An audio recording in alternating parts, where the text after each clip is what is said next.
এক ছেলে তার বাবার কাছে সাইকেল চায়, তার বাবার কাছে সাইকেল চায়, বাবা আমাকে একটা সাইকেল দাও। বাবা ছিল স্কুল মাস্টার, তো বাবা স্কুল মাস্টার, তার বেতন কি, সে কিভাবে সাইকেল কিনে দিবে? কিনে দেয় না। ছেলেও নাসুর বান্দা, সাইকেল চাই কিনে দেয় না, সাইকেল চাই কিনে দেয় না। একবার ছেলে বাবাকে বলল, বাবা আমাকে সাইকেলটা কিনে দাও না।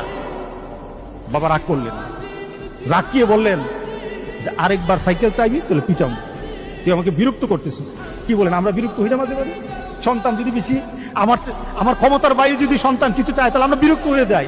আরেকবার চাইবি তাহলে পিটা দেবো, তাহলে মাইর দেবো তোকে, তুই আমাকে বিরক্ত করতেছিস।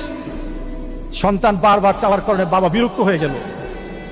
সন্তান কিন্তু রাসূল বন্ধু, সন্তান বাবার দিকে তাকিয়ে করুণ সুরে কাঁদতে কাঁদতে বলো, বাবা তুমি তো মারবা, তুমি ছাড়া আমি কার কাছে চাইবো বলো? তুমি ছাড়া তো আমার আর চাওয়ার জায়গা নাই, তুমি আমার আব্বা, এছাড়া আমি কার কাছে চাইবো?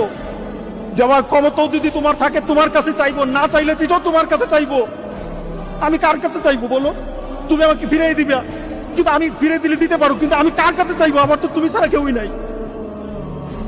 বাবার সাথে সাথে ছেলেটাকে বুকের মধ্যে আঁকড়িয়ে ধরলেন। বাবা তুই আমাকে এমন একটা কথা শোনালি যা তোকে আগামীকাল সাইকেল কিনে